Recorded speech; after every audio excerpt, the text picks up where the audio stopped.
Buenos días, chicos y chicas. I bought new shoes. Are they awesome? Hell yeah. Do I recommend them? No.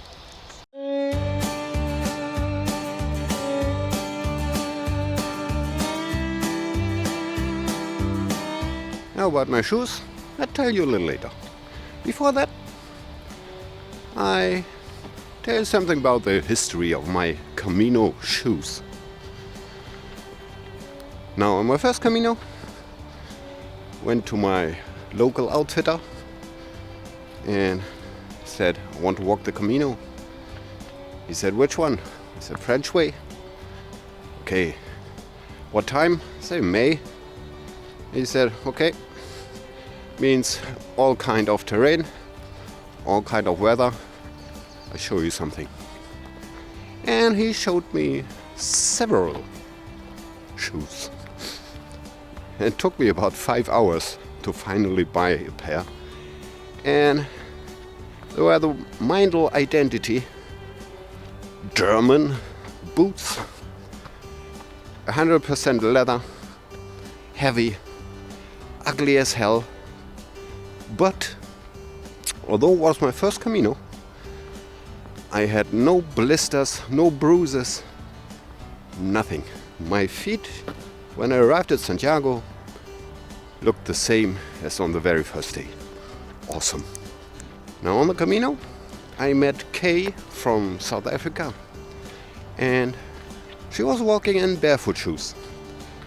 And I talked to her, and I like the concept of barefoot shoes, because walking in those kind of shoes forces you into a more natural way of walking, because you walk on your forefoot instead on your heel. Means that no shock is getting into your knees, your back, your hips, because it's all absorbed by your own feet. I like that very much. And the shoe itself has no cushioning, no shock absorber, no Vibram sole, nothing. You literally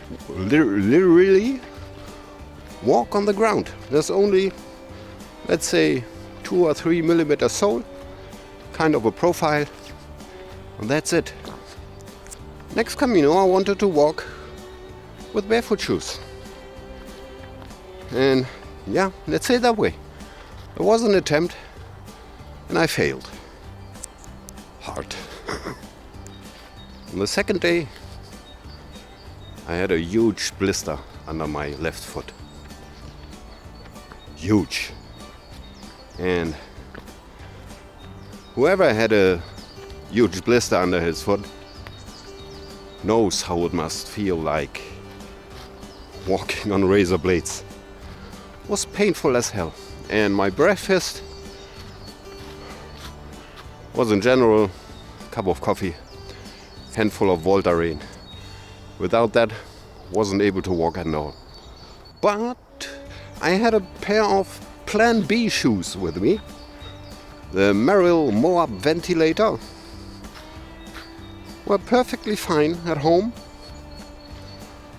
On the Camino, complete disaster.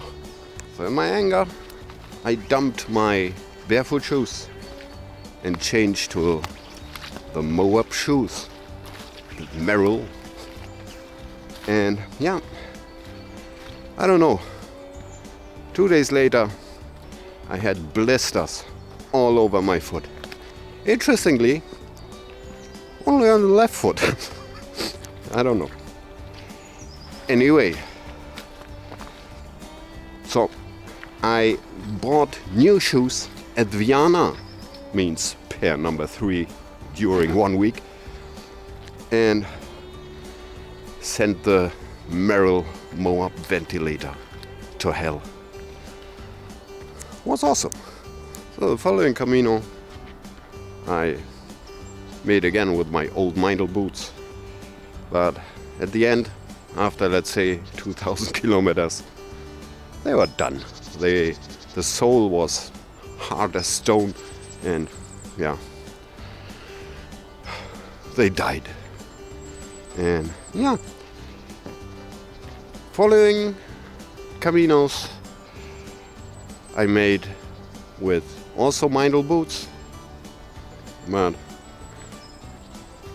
as I told you on my Camino videos, I wasn't quite satisfied with the build quality. So I decided to give it another try this time and walk the Camino with barefoot shoes. I know I can do it, and I want to do it. Oh, now to the shoes that I bought. Yeah, the Vivo Barefoot ESC Tracker something, I don't know. Leather, so easy to make them waterproof. Little heavy, it's a little overkill for the Camino, so when I want to walk the Camino, I buy some lighter ones. But now for cold, muddy, rainy weather, it's perfect. And yeah, good profile. Very comfy to wear. And yeah, I really like them. I'm sure the, let's say, experienced dudes, the Camino junkies, they already know what I want to say. But maybe some newbies, maybe they learned something that they didn't think about. I think there's, when it's about buying shoes for the Camino, there's two major problems. First of all, people are asking random people on the internet, what shoe do I have to buy to walk the Camino? And the second problem is people that answer and give recommendations. And there's people something like, oh, I wear the Lova Renegade for several years. This is my third pair now, and I'm very satisfied. You should buy them. I can recommend them. Very good. No. Now I, personally, I know that's redundant. Me, myself, and I love the style of Salomon shoes or Scarpa, Italian design. I love very much. But those are not shoes for me. I had to understand this in a very painful way. I once bought a pair of trail runners by Scarpa. They looked awesome. And they felt awesome. And I made some small hikes with them. It was amazing. Then I went on a walk, 40k. And whoever walked the Camino knows, after 2 or 3 hours, your feet swell. And yeah, so my feet got bigger. Sorry. The shoes got more tight. And when I arrived at home, both of my little toes, the nails, were pitch black. That hurts. So if you're looking for new shoes, forget about the look. Nobody cares about how you look while walking the Camino. People adore you more when you arrive at Santiago with no blisters than with dozens of them, but nice shoes. And because of that, I said at the beginning, I cannot recommend my new shoes. Because those are my shoes, for my feet. This is individual. Maybe they are good for you too. Or maybe not. Every foot is different. Every shoe is different. And even the same shoe of the same size of the same brand, two different pairs can be different. So never ever buy your shoes on the internet. Do yourself a favor. Always buy your shoes at your local outfitter. Try several pairs extensively. And then you decide. Don't listen to what anybody recommends to you. Well, they don't lie to you, but they think if the shoe is perfect for them, it is also perfect for you. And that's not the case. Now, what are the properties of a good Camino shoe? Many people say the Camino, French way, it's not that challenging. You can walk them in trail runners or in sneakers. It's absolutely no problem. You can try. I met a girl from Namibia who walked the entire Camino in flip-flops. On the way, they bought a pair of hiking boots. She bought a pair of hiking boots. She wore them for one day, and then she changed back to flip-flops. She said, I'm used to it. Perfect for me. But by my experience, I would never try to walk the entire Camino in sneakers or trail runners. Just due to the fact that trail runners in general are not waterproof. And if you have bad luck, there's a lot of water on the Camino. Second, at least my opinion, with trail runners or let's say low-cut shoes, it's a little difficult to go downhill.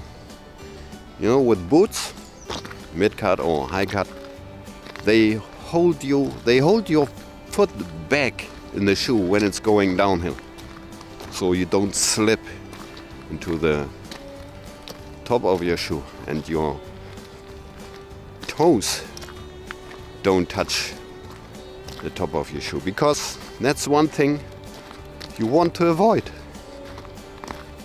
It's no fun losing a toenail, I can tell you. And on the other hand, I told you, it can be wet on the Camino. There can also be a lot of mud. You know, there's a famous Camino poem on the wall in where is it? Navarrete? I don't know. Saying, polvo, barro, sol e lluvia es el camino de Santiago. Dust, mud, rain and sun. And when you're walking through mud or deep puddles of water, you don't want to get the mud or the water to your shoe, do you? So it's better when the shoes are a little higher over your ankle, trust me. And the reason why I don't want to use sneakers is simply because sneakers don't have a good profile. And there are some sections on the Camino, they're kind of tricky. Lots of rubble or rocks. And you would be happy if you would have some profile. Now, to sum this all up, I recommend you some features, let's say it that way. Good profile, over the ankle, more or less waterproof. And then you're on the way. I don't recommend you particular brands. Doesn't make any sense. And if you're not sure about your decision, like I am, always, go for plan B. Take another pair of, let's say, comfy, lightweight shoes, so that you can change if you encounter some problems. After all, the perfect Camino shoe simply doesn't exist. Nor is there a perfect Camino shoe brand or anything. No.